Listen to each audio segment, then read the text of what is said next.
Olá, meus amiguinhos, tudo bem com vocês? Vamos lá, a nossa lição de hoje, lição número 7, é sobre o fariseu e o publicano. Nosso texto base está em Lucas, capítulo 18, versículos 9 a 14. Jesus contou uma parábola em que ele dizia assim: dois homens subiram ao templo para orar, um era fariseu e o outro era publicano. O fariseu, estando de pé, orava consigo dessa maneira: ó Deus de graça te dou, porque não sou como os demais homens, roubadores, injustos, adúlteros, nem como esse publicano. Eu jejuo 2 vezes por semana, eu dou dízimo e tal, tal, tal. Enquanto o publicano dizia assim: Senhor, tem misericórdia de mim, pois eu sou um pecador. Ele não tinha coragem nem de levantar os olhos aos céus e batia no peito, com um sinal de vergonha por tudo que ele tinha feito. Jesus disse que, no final das contas, quem saiu de lá perdoado, justificado, foi justamente o publicano, o pecador, que tinha se humilhado. E ele disse assim: qualquer um que se exaltar será humilhado, qualquer um que se humilhar será exaltado. Vocês sabem o que são os fariseus? Ou o que eram os fariseus? Bem, era um grupo de judeus muito conservadores, que procuravam cumprir a lei nos seus mínimos detalhes.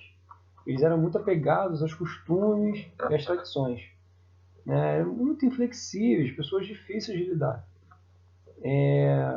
E que viviam, né, de uma religiosidade de aparência. Eles não viviam de fato preocupados em agradar a Deus. Eles queriam só aparecer.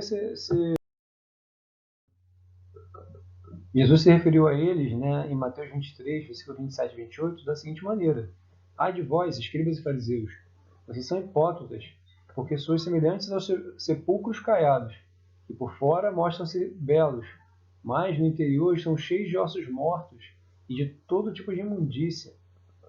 Assim também, vós exteriormente pareceis justos aos homens, mas por dentro estáis cheios de hipocrisia e de iniquidade. Então eles, né, e os saduceus foram os principais responsáveis pela crucificação de Jesus. Vocês sabem o que é um sepulcro caiado? Essa palavra é meio difícil, meio estranha. Vocês estão vendo essa imagem? É a imagem de um cemitério, né? Sepulcro é o local onde a gente coloca os corpos, onde as pessoas que morreram são depositadas, se dá para utilizar esse termo. E a parte de fora, quando está assim branquinha, como se tivessem passado cal, né, fica dizendo que foi caiada. Né? Ela é muito bela por fora, mas dentro, olha só, são carnes podres, bichos, restos mortais, né? Ossos, são coisas podres que tem ali dentro. Bem, então, nessa lição, o que nós estamos tentando mostrar é a diferença entre sinceridade e hipocrisia. O que é sinceridade? Tem uma história que conta, não sei se ela é verdadeira, né? Que diz o seguinte, que haviam pessoas que faziam vasos, artesãos, desonestas, né? E elas fabricavam vasos. Quando esse vaso quebrava, em vez de eles pegarem e recomeçarem o processo, que é o certo a fazer, às vezes eles juntavam as peças, passavam uma cola especial e cobriam uma cera para poder, né, fingir que não tinha imperfeição ali. As pessoas que fossem comprar o vaso não sabiam que aquele vaso já tinha quebrado em algum momento. Mas com o tempo aquela cera ela derretia, ela saía, as rachaduras apareciam e depois de um tempo aquele vaso ele acabava rompendo, né? As peças se soltavam e tudo que estava guardado ali dentro, seja vinho, água, algum tipo de alimento, acabava vazando e se perdendo. Então as pessoas com o passar do tempo falavam assim: caramba, como é que eu vou saber se eu estão me passando a perna ou não quando for comprar um vaso?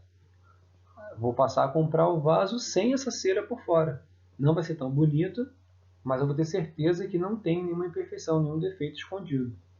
E aí, esses vasos, né, perfeitos e sem defeitos escondidos passaram a ser chamados de vasos sem cera ou vasos sinceros. Tenham cuidado porque as aparências enganam. Está vendo essa maçã bonita aqui, dourada por fora? Ela está podre por dentro. Entendeu? E aqui, ó, tá vendo esses coelhinhos? De um lado tem ali, ó, um monte de folhas, bonito, vistoso, o coelhinho se achando. E do outro, um outro coelhinho ali, com a folhinha meio mirradinha, mas olha o tamanho da cenoura que tem embaixo da terra. E ninguém vê o que tem embaixo da terra. O valor real da cenoura é o quê? O que está enterrado ali. É o que ninguém está vendo. E muitas das vezes a gente acha que está abafando, mas na verdade não está, né? Então os aparências enganam. Tem uma passagem lá em 1 Samuel que conta quando o profeta foi ungir Davi como futuro rei. E, e Deus falou para Samuel o seguinte: não se impressione com a aparência, nem com a estatura desse homem, pois eu o rejeitei, se referindo aos irmãos de Davi.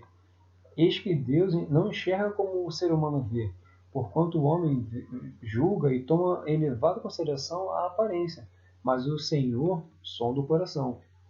E então Deus escolheu Davi, que era o mais jovenzinho, mais franzino de todos os irmãos, né? Enquanto os irmãos eles eram como fortes, guerreiros, eles já estavam ali acostumados a batalhar, né? Então, no final das contas, o quem menos se esperava é que foi feito o futuro rei, né, de Israel. Hoje em dia, pessoal, muita gente se deixa levar pela aparência. Muita gente vive, né, em redes sociais achando que a vida tem que ser igual a desses atores famosos, essas pessoas aí que ganham dinheiro para poder mostrar uma coisa que não são.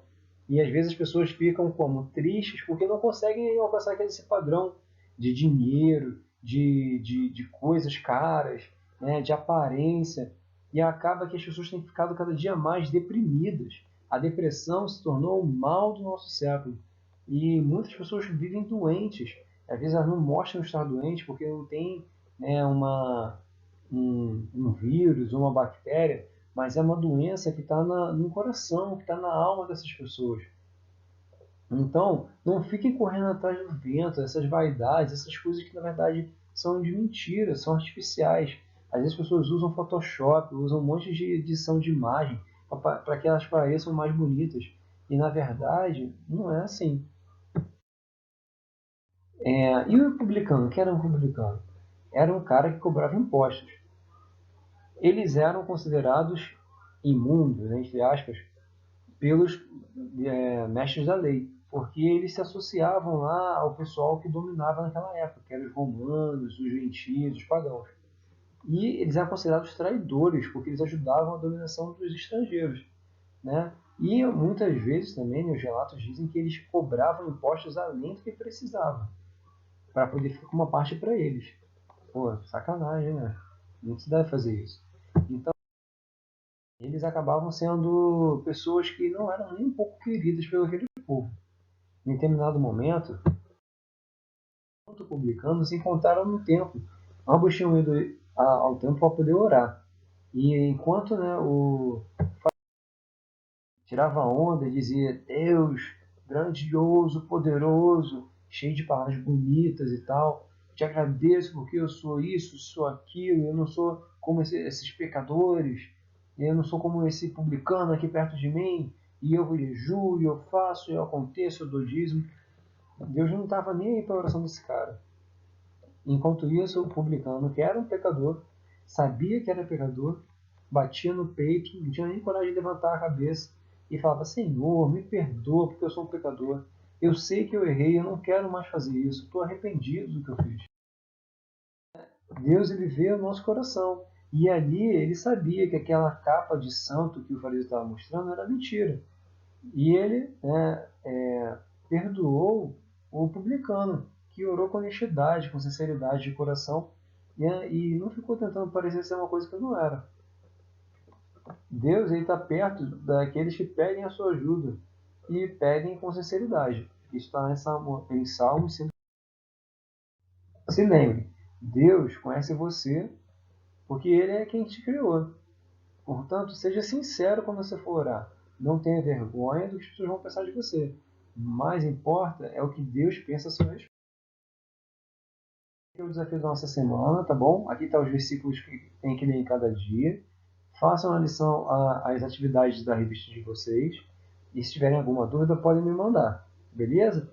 Um grande abraço a vocês e fiquem na paz do Senhor.